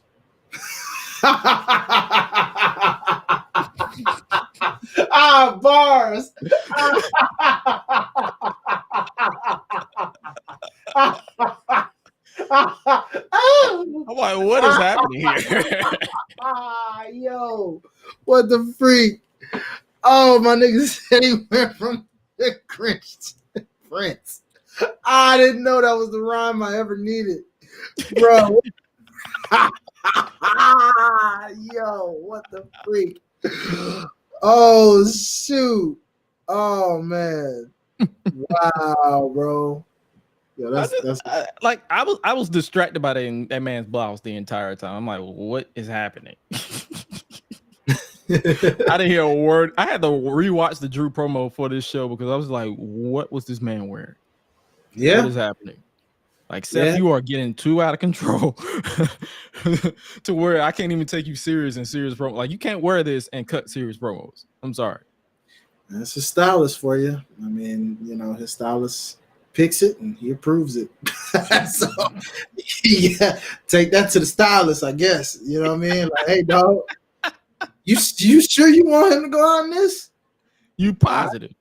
Oh, okay. He wear it. Keep the jacket on. Oh, no. Keep it on. All right. Damn. But yeah, I'm interested in what they're gonna do with that. I guess the last thing we can talk about for Raw or anything else major happen. Oh, did you catch that Shinsuke and Cody promo? I did. I liked it. He called that man it. He said his daddy was inbred. I love the anime. I love how they do these backstage like anime like promos with Shinsuke. They're always just it was actually quite entertaining and fun with how they did that. The creepy music. It gave like a creepy vibe, but a cool vibe at the same time. And I was just like, yeah, this is dope. And then all of a sudden for it to get interrupted by Cody like that was like, holy crap. But also like, dang, Cody, you messed up a good story, bro. You're supposed to finish it, not mess it up. Man, like, we trying to finish stories up in here. You just out here just fucking it up, man. Yeah, I was like, God dang it, Cody. I wanted to hear the rest of that. I mean, I get it. He insulted the man's father and shit. Like, I mean, that's fair. That's fair. Yeah. Can't say that, you know. Someone remixed it. Someone got to send me the link to someone remix that Nakamura promo. I need to see it. I need to see it at some point. Me too. Last but not least, the Creed brothers. Were you impressed with this showing that they gave the Creed brothers? Oh, of course. I've been impressed with their whole main roster run so far, man. They've been cooking, and they are just vibe wrestlers. They're not even real wrestlers to me. They're just vibes. Yeah, I'm happy for those guys, man. That was a nice showcase to show they will be tag team champions. It just ain't time right now, but yeah, man. Keep it up, guys. Y'all growing. You know, like still need help on the mic. You'll get that eventually. Abs of steel, as he's shown in this photo. You know, shout out to Finn. That's a hard photo. Pause. Mm-hmm. Still. Pause. But yeah, man. No, I'm excited for the future of the Creed brothers. And I feel like it was a botched finish though, because one of them kicked out, I did see that. and Damian was pissed. Yeah. It's amazing how he was pissed in that moment, but he couldn't be pissed when it came to my boy True because he broke character like 3, 4, 5 different times. Oh yeah, for sure. It's amazing how different things will keep you either not in character or in character. But I love it. Yeah. So, I mean, hopefully they run it. Honestly, hopefully they run it back, and if not at day one, at the Royal Rumble. Yeah, I wouldn't be mad at it. I would think. I mean, I don't know if they're ready for them to be the ones to dethrone them per se, but I mean, I guess who else would you go with? If in my opinion, it's time to take the title of the two singles guys and put it on the actual tag team, and then just build a tag team division around them. Have everybody obsessed with. They can literally turn it into a story where everybody is just obsessed with saying that their win was a fluke. There's your story. There's your story for the next 2 months. Yeah, that could work. I mean, I agree. It is time to put it on an actual tag team, man. Like, just like Kevin and Sammy, you know, like it hasn't been on a real tag team since the Usos. So it's time. It's time. It's time. So yeah, day one is going to be in 2 weeks. They basically promoting these matches: Natalya and Tegan Nox versus Shayna Baszler and Zoe Stark. Because who cares? Rhea Ripley versus Ivy Nile for the Women's World Championship. Yes, please. You think Ivy's ready for this spotlight? Based off that spot she did in the main event, lifting her on her shoulders, that's all I needed to know. Yes, please. Nia Jax versus Becky Lynch is going to be. That should be something. I ain't complaining. It's going to be something to talk about. That's for sure. And last but not least, the World Heavyweight Championship: Seth freaking Rollins versus Drew McIntyre. So it should be a fun rematch. Do you think they're going to put the title on Drew right here, or you think they're going to keep it on Seth until they get the Punk? Oh, it's definitely staying on Seth. I don't see Drew getting that title. If he does, it would be new to me because I mean I get it. Like Seth's run's getting a little stale, but you know, I guess you're still gonna get Seth and Punk in some kind of way, unless you just feel it doesn't need the title, which it probably doesn't. So, but sure. if they take the title, if they remove the title from scenario, is that even worthy of a main event at WrestleMania, or is that should be a featured match? I feel like based off their story or the story they're telling, the real heat they have. Because it's Punk. Have we forgotten what Punk did in AEW, or are we just going to forget that because he's back in WWE? I won't forget that, but Seth can make a broomstick look good. So even with an older Punk, he'll make that look. He'll make it worth what it is. I feel like this is where we probably going to differentiate. I feel like the world title needs to be in this match for it to be the main event. Otherwise, put the Women's World Championship on the main event and have them open the show. With who? With Becky? Have CM Punk and if CM Punk and Rollins don't have the title, have them open the show. Well, yeah, I mean, you said the women's. I'm saying like if put it this way, rotate it. If the Women's World Championship isn't closing, open. Because if you don't close, the open is always setting the tone. So you would want Rhea and Becky to close the show. I'm saying if CM Punk, okay, let me reiterate. If CM Punk and Seth Rollins does not have the world title, they should not close the show. They should open the show. If they do have the title, then they should close the show because of the story. So you want to rob Seth Rollins of getting a main event? I don't give a fuck. he sure do. This man trying to be number one still. He ain't even number two. You ain't even number 3 in this company. Exactly. Number 5. So this man needs this main event. So that's what I'm saying. Keep the title on that man. That's what I'm saying. I'm like. So then that sucks for Drew. Because what he's doing for Drew. I'm not the booker. Do it, Booker, man. Find out. I'm just a fan. You see? Nobody can be made happy here, no matter which way you look at it. It is what it is. Yeah. So, but I'm just saying, it's a fun time. This will be a fun time to go through. All right, as we wind down today's show, let's go ahead and switch over to All Elite. Let's be All Elite right quick. Have you been keeping Wait, up with AEW? I was gonna say before we did that, we weren't gonna talk about AJ Styles and this. We are. Trust me. Okay, I got it. I got a structure. We're good. I got Let's talk about AEW. Real quick. Okay. Have you been keeping up with the Continental Classic? I have, and I like certain stories being told from this. I like what's being told with Jay Lethal realizing that he doesn't know how to win on his own anymore, for whatever reason. I like Eddie Kingston's underdog story of being confident from the beginning. Hey, let's put both titles on the line, make a triple crown champion, and then losing his first couple, being disappointed, upset, pissed off. You think they're gonna put Eddie in the finals, or you think there's gonna be a whole new champion? I think no matter how they do this, it's going to be one hell of a story. If it's Eddie, it's the underdog story. If it's Brian, it's the retirement story. If it's Swerve, it's the I'm up next story.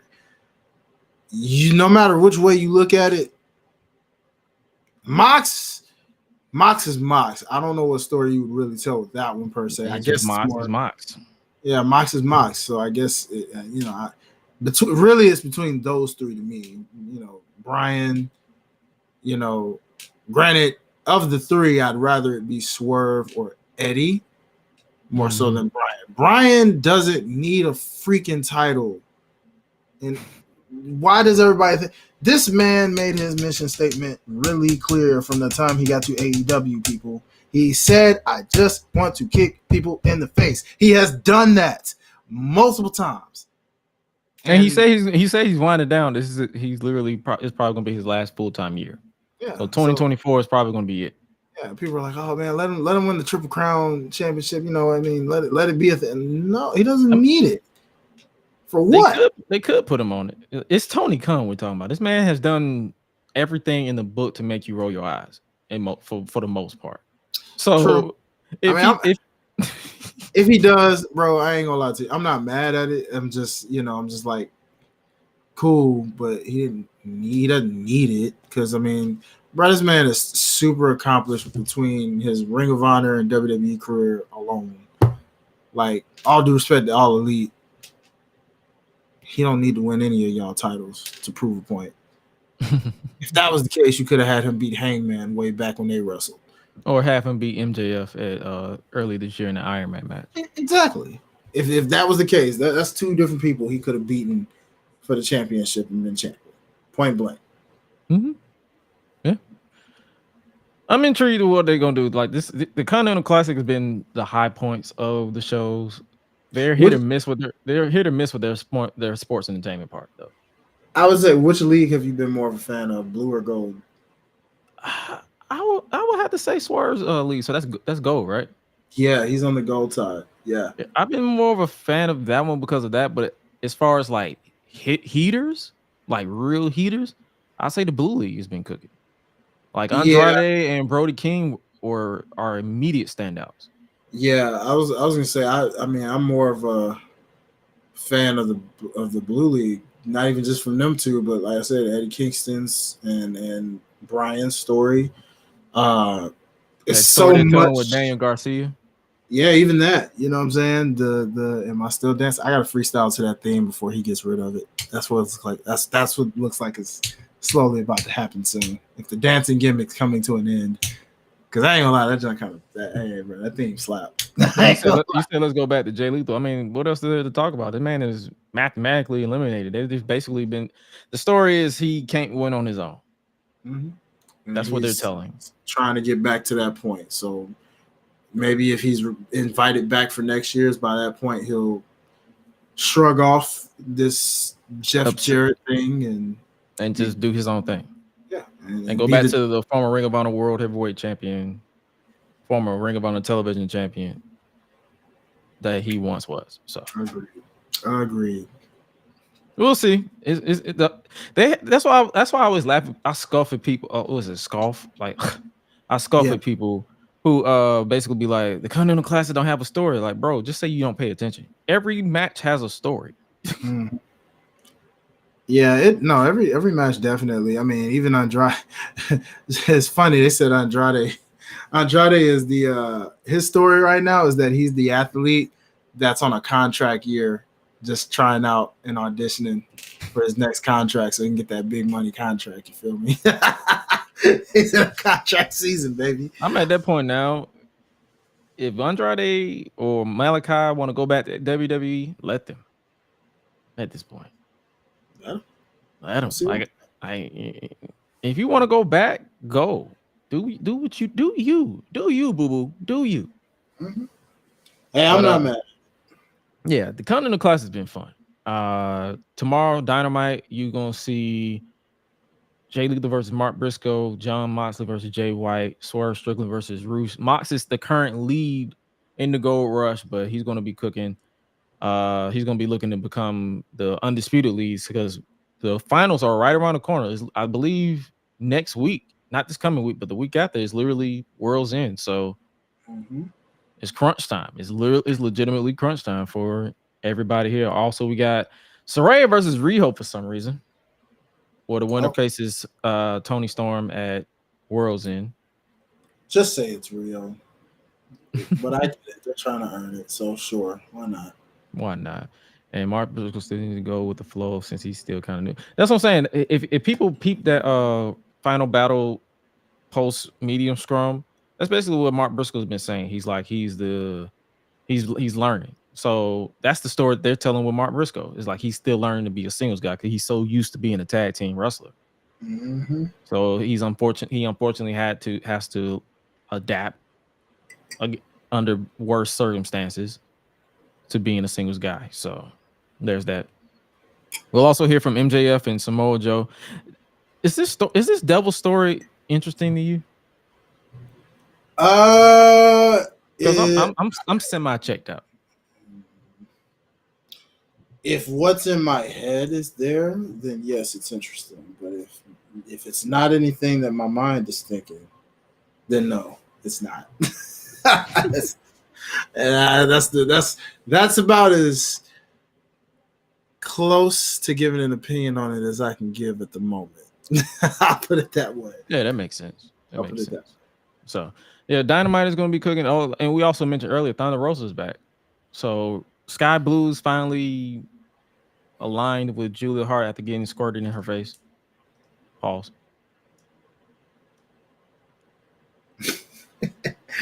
Yep. That and Nigel McGuinness was like, "That's not Sky Blue, that's Sky Black." Wow, how original! From Sky Blue to Sky Black. I ain't gonna lie. I wonder why a lot of people was tripping about her name being Sky Blue. Apparently, she's named after a porn star, according to Twitter. Well, I guess that explains the attire. Cause I ain't gonna lie. That's why I kind of be scared to click on whenever Sky Blue's trending. I'd be scared to click on it because if I click on it, you'll see her cheeks and then you'll see a porn star. Kid. Hey man. But you know, hey man, you know, we'll be here all night. You know, we'll be all right. Yeah, Sky Black. Yeah. Dang, bro. It gives me, you know what that's giving me with her name right now? To any of my anime watchers with Dragon Ball Super, you know, she was in her blue form, her Super Saiyan Sky Blue. Now she's got her evil twin, you know, Zamatsu, who kind of basically stole her body and decided that I'm gonna be Sky Black, you know. And so eventually what's gonna have to happen is Sky Blue is gonna have to come back and go up against Sky Black, and we're gonna have the angle like we had at the SummerSlam with the evil Undertaker versus the good Undertaker, you know, the SummerSlam, or you know, fake Diesel and Undertaker, however you want to put it, people. That's what you're looking at right now with Sky Blue's situation. At some point, hopefully they figure something out because Thunder Rosa's back, and I feel like nobody reacted to her return in the arena because it threw people off. How could they?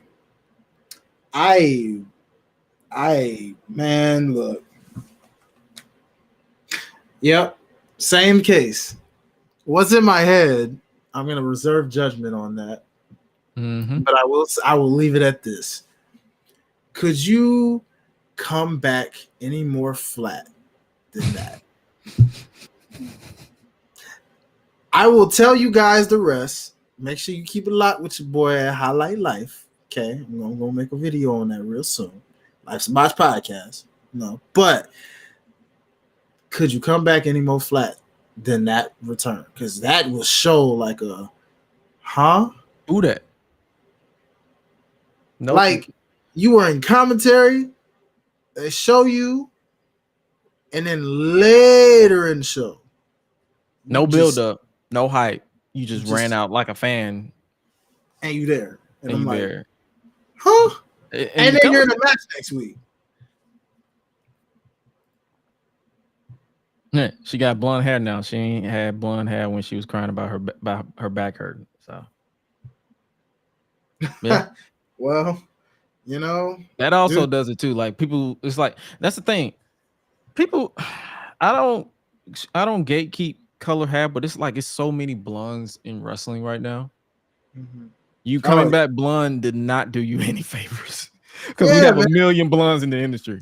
Why you couldn't go like red, brunette, purple, any color other than blonde, white, gray? Because Jade Cargill ain't rocking the white hair no more because she's still training. So ain't nobody really rocking the white hair. You could have came out with white hair.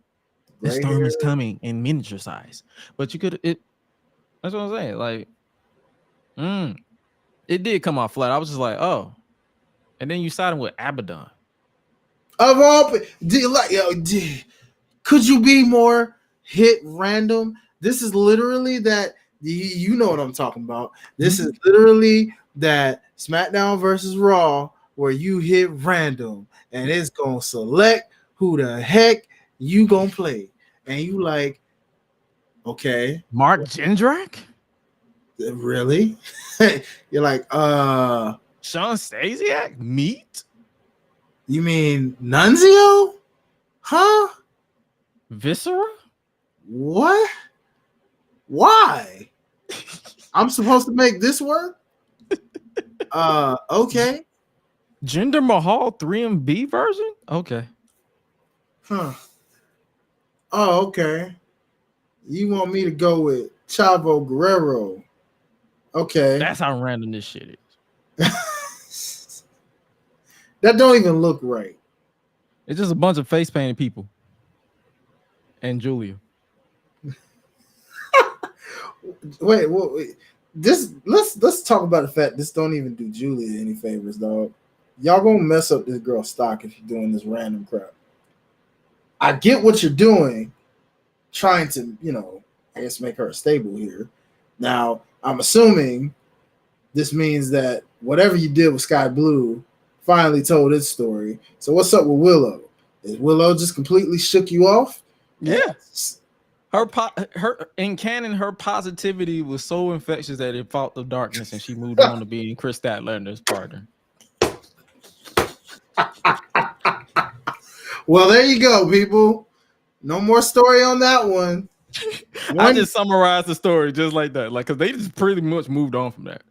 I'm like, okay, so one gave in, one didn't, and that's that. And let's not talk about the fact that the one that did give in delayed it. So it's like, oh yeah. When it was actually intriguing, they said nah, but then when they needed something to say, they said, you know what? I changed my mind. I give in without a build up in the world. So it's like a lot of stuff is happening without build up to it. And this is the type of BS that explains why people get so pissed off at this doggone women's division. Not the women. I don't blame y'all. But it's just the inconsistency with the booking. That's all. Yeah, like this don't, because it's not even inconsistency. It's more so like the delay. Like if they don't, it's like they don't know when to stop and they don't know when to start. So sometimes they drag something out for so long that it's like, okay, here's the time to pull the trigger. Oh no, never mind. Yeah, We're gonna make you wait a little bit longer. yeah, because okay, Thunder Rose is back, but it's like, all right, well, Chris Stat never really got a rematch at a title that she lost in a multi-man match. You didn't even get pinned. The person that just joined you Got pinned. her. And now she's with you After losing another title match that she didn't earn against Toni Storm. Please tell me how this makes sense, people. You can't. Okay, and that's another thing, because yeah, you had a whole match with Toni Storm, who technically is the heel, yet you just went heel, and you were this freaking company, man. Man, this doggone company, bro. I can't. Man. AEW. Yeah, Ron. That is exactly the way to put it. This is all over the place. Yeah. A little bit. I guess now we gotta go ahead and switch it over to our what's next before we get up out of here. He said AEW booking is a bunch of BS. Yeah, for the most part, yeah. Agreed, brother. I just go with the flow for the most part. Speaking of going with the flow, you hear about Kenny? Yes. Man, talk about out of nowhere, yet at the same time very sad. Yeah. For those who don't know, Kenny Omega is out of action indefinitely after being hospitalized and later diagnosed with diverticulitis, as confirmed by Fightful Select. So basically, for those who didn't really peep that promo on Wednesday with the Golden Jets and Ricky Starks and Big Bill, which was hella awkward, reports began circulating that Omega had gone to the hospital after feeling ill for more than a week, which included a match against Ethan Page for Collision that was taped on December 5th. So this man was wrestling hurt, injured, feeling sick, basically. Yep. And that awkward promo that I just mentioned on the December 13th Dynamite that can now be pretty much explained why Kenny seemed disinterested from my point of view. It was then speculated that if Omega had gone another 24 hours without going to the hospital, he would have been at risk of getting a blood infection, which more than likely would have ended his career and likely his life. He's likely done for a while, if not all of 2024. But according to AEW owner Tony Khan at the ROH Final Battle Media Scrum, he'll let Kenny provide updates on the situation, but there's good reason to be optimistic. So basically, Kenny went to Twitter, said, "Hey, I can't really sugarcoat this. I'm out indefinitely. I tried to keep pushing past the pain for as long as I could until it became too much. Luckily, doctors caught me when they did. I'll be here. So in the meantime, please enjoy wrestling." So he's done. Well, speaking of done, first off, prayers up for Kenny Omega and everything. Come back healthy and being able to do what you love to do. But speaking of done, well, guess that means Don Callis is done. What are you gonna go now? That story is definitely done at this point. So yeah, you know what? Good. Not because Kenny's hurt, but good. I'm tired of that Don Callis family. It would have benefited if Don Callis family was actually about the people who's in the family and not Don Callis. No, that's fair. It should have been Don Callis in name only, but it's all about Don Callis. Target the Young Bucks, huh? Well, they're done. They're still being repackaged. They're currently going to be out for a while. They said it themselves. They're going to take time off for a while before they come back as heels. So that's the report I last heard about them. Like, they're going to be out for a while, and when they come back, they're going to be heels. It's a definite. So I don't know about them. Maybe he can. I guess. Who cares if he targets Jericho? There's no point. I mean, they said Omega and Jericho are currently scheduled to challenge Ricky Starks and Big Bill for the tag team titles at World's End, but that's likely to be called off tomorrow. So yeah, I was gonna say, because what are they gonna do? No, they can still do it. It just turns into a handicap match. Oh yeah, because they did that with MJF. Yeah, either that or Jericho's got to find a mystery partner. Ooh, who's gonna be the mystery partner? Dare I say, is it a signing from one of the WWE releases? Is Probably. it Dolph Ziggler? No, brother, it's Matthew Riddle. You sure it ain't Riddick Moss? No, it's Mustafa Ali. Yeah.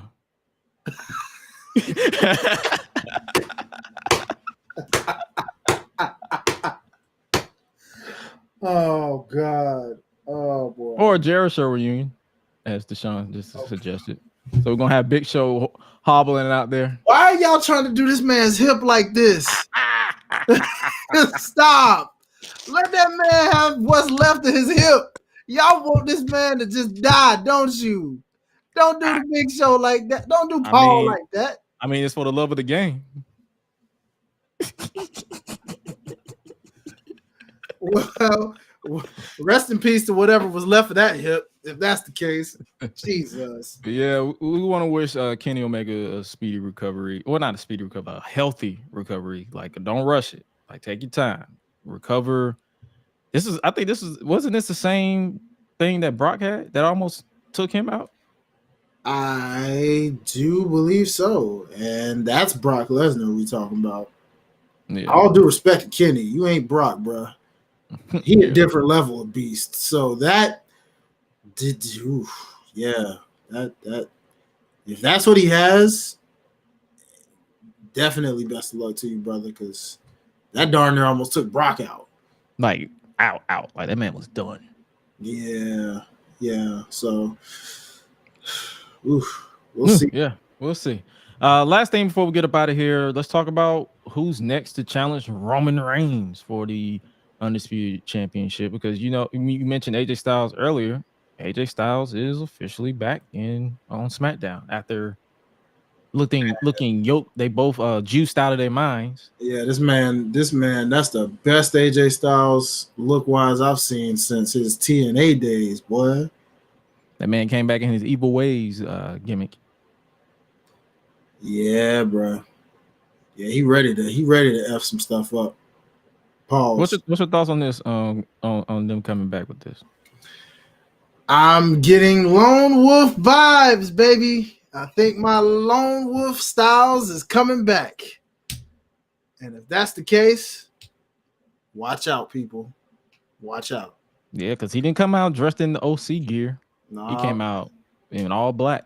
Lone Wolf AJ Styles is making a return, and believe you me, you do not want to miss. If you ain't seen it, because I'm sure Impact is going to, if that's where he's trending, watch Impact give you the full evolution. And it's funny how when I said bring back evil ways, people was like WWE. I mean TNA owns the light. No, that's a stock song now. So I can use evil ways on my YouTube videos and not get copyrighted. True. So they have to, if they want to bring it back, all they gotta do is license it. AJ Styles came back looking like one of his action figures. Yeah, pretty much. Like, hey, dude, just wait. We getting that Lone Wolf Styles, bro. That was it. I said, yeah, he coming. He on the way. And speaking of Roman, so he basically returned from his hiatus. He was there, and you'll likely see him on this SmackDown because it was taped. He was challenged by Randy Orton for the Undisputed Universal Championship at the Royal Rumble. Is that the way you think they should go? I kind of like the idea of what I've heard floating around. I wouldn't mind a 4-way. You got that from me? Because I put that on Twitter. I was like, can we just get a 4-way? No, someone was like, can we just do a fatal 4? I'm like, yeah, but just to change up the fucking flow, do it. Yeah. Well, yeah, okay. If you said it, I definitely didn't hear it from you, but I don't doubt that. No, I didn't say it. I quote tweeted basically like, let's change up the flow, do it. Someone else said it. I probably heard it from the same person you heard it from, but I'm just saying. I quoted was like, yeah, just to change up the flow from a typical one-on-one Roman Reigns match. No facts. Yeah, we've gotten that formula all year. That man's had one triple threat, and that was this entire year. And it's like, yeah, give that man a 4-way. Put the jeopardy of the title at more of a high percentage. You know what I mean? Like, you know. Now, the only thing is, who takes the fall? Yeah, can't tell you. AJ. Why you want AJ to do it? He just got back. Oh, I ain't say I want him to do it, but knowing them, AJ. Man, I don't know. Something tells me it would be somebody's gonna take the fall. I'm not gonna say it's gonna be clean because you already know a Roman match is not gonna be clean. Yeah, I feel like it'd be LA Knight again. Maybe Orton. I mean, yeah, that's the beauty behind it. It's like you don't know, but at the same time, I wouldn't be surprised if either one. Roman ain't losing that title at the Royal Rumble. Would I like to switch up like a surprise title change? Sure. Will it happen? No. No. We would all love that. Under any other circumstance of any other champion, of course. That's possible. Or all of them? Oh, like a stack them and pin them kind of thing. You want to do 4 people to be stacked and pinned?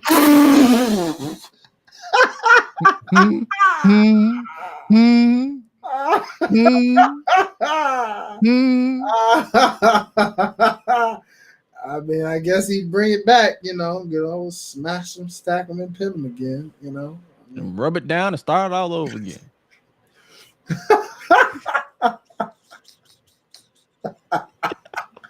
Man, let's get out of here. We're intrigued. We're intrigued on what they're gonna do, but yeah, we finna get up out of here. Whatever they do with Roman is interesting. Change up the flow, change up the fucking flow. Let's get up out of here. Hopefully, you guys enjoyed today's episode. I had to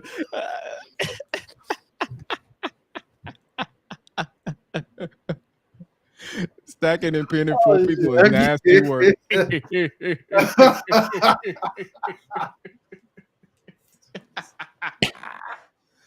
Dog, I can't, bro. I've been throwing people off all this. Stay tuned for SmackDown.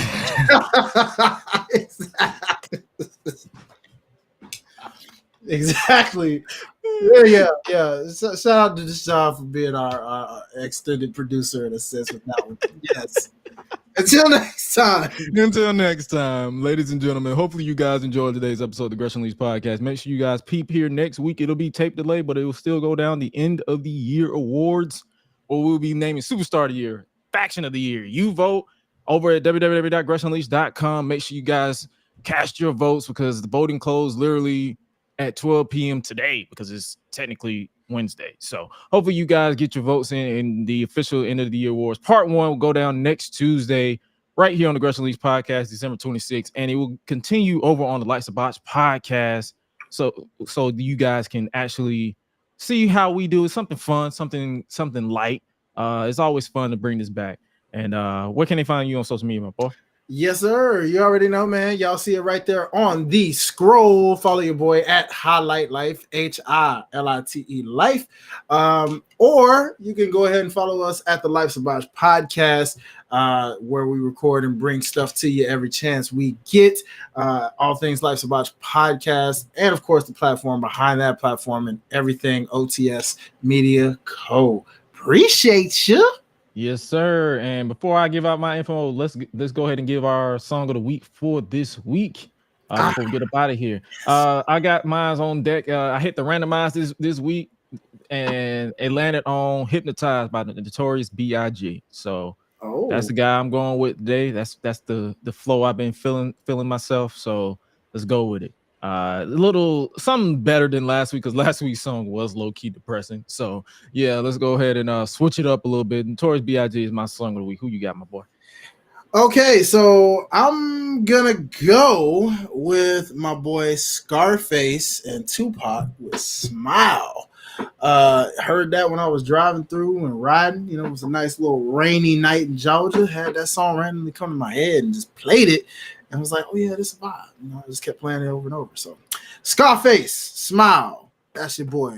Song of the week pick this week. Yes, sir. And then obviously, if you haven't already followed us on social media, that's where you're going to find our song of the week that'll be uploaded on all social media platforms. And make sure you guys stick tuned to www.greshunleashed.com or at Gresh Unleashed or Gresh Unleashed Pod on YouTube. Yo, You guys' support this year has been something serious and something highly appreciated, and hopefully out post the next episode, hopefully you guys continue that support into the new year of 2024. It's to be determined on if we'll do a post show for World's End. We might do it, we might not. If we're both watching it, to be determined. We'll more likely make a social media post if we end up doing it. With that being said, you guys stay safe out here in these streets, and remember to always eat, sleep, flex, and repeat. Take care, you guys, and we'll catch you on the next one. Y'all be breezy. Deuces. Ooses.